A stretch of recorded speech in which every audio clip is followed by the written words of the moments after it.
morning, afternoon, whatever time of day it is where you are.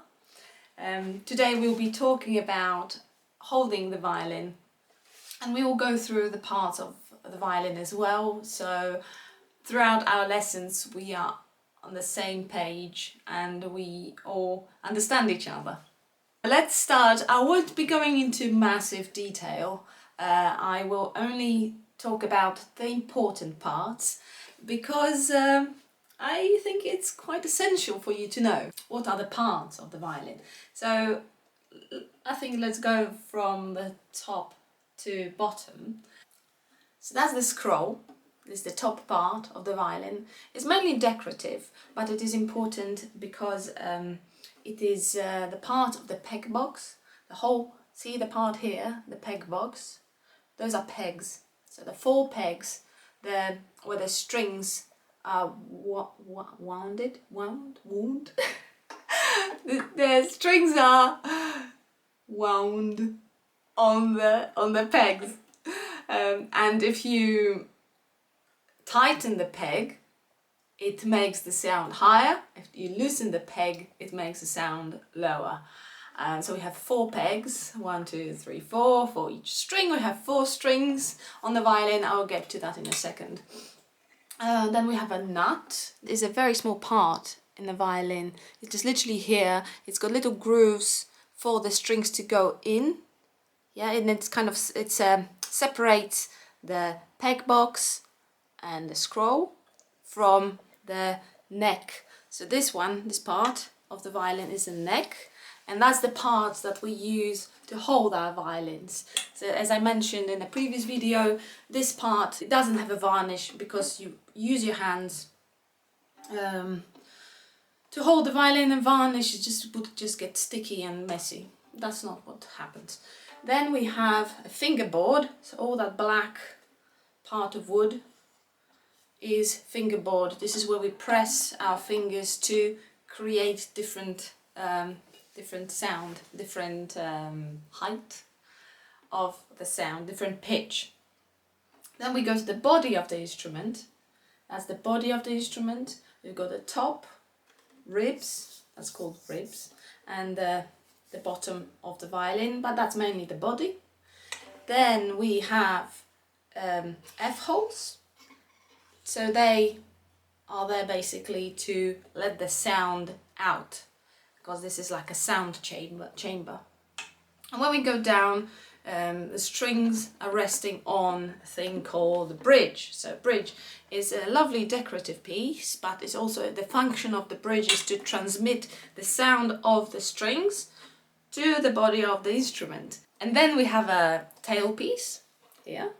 So the strings are attached to the tailpiece, and then the tailpiece is attached to the bottom of the violin by the button. It's like see?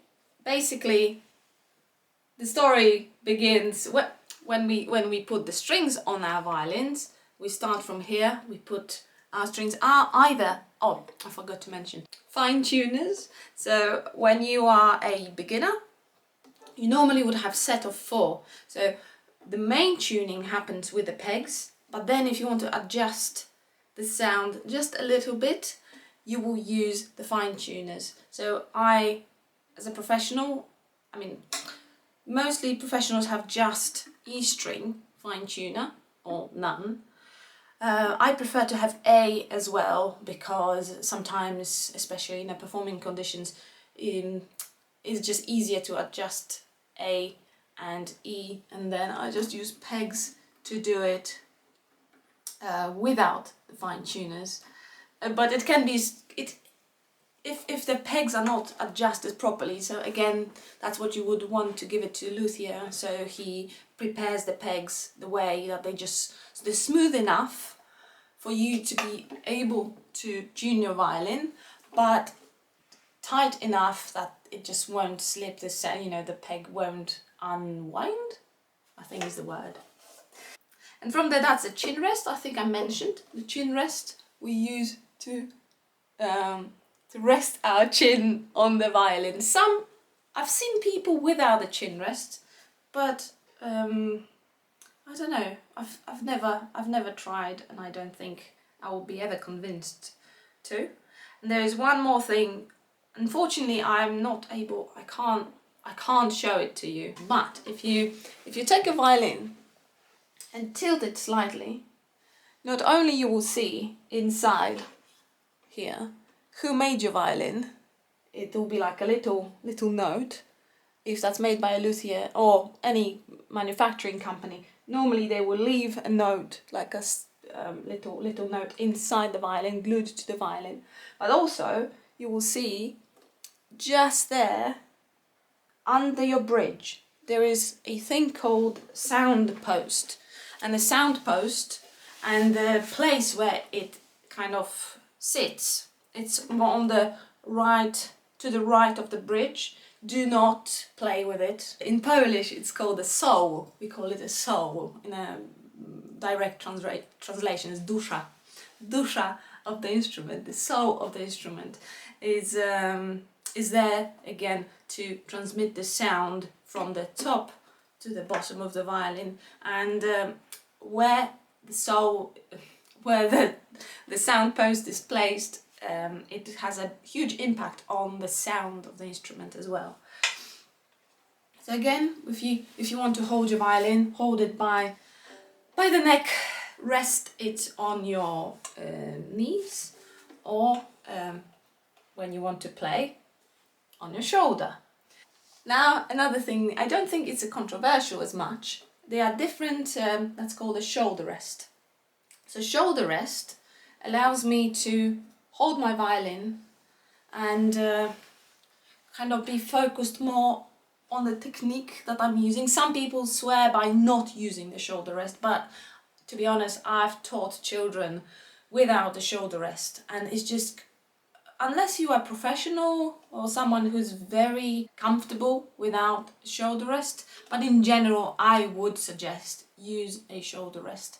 Whatever brand you want to use, I think it's slightly, it's not that relevant, as long as it's not the cheapest one on the market that will break after 5 uses.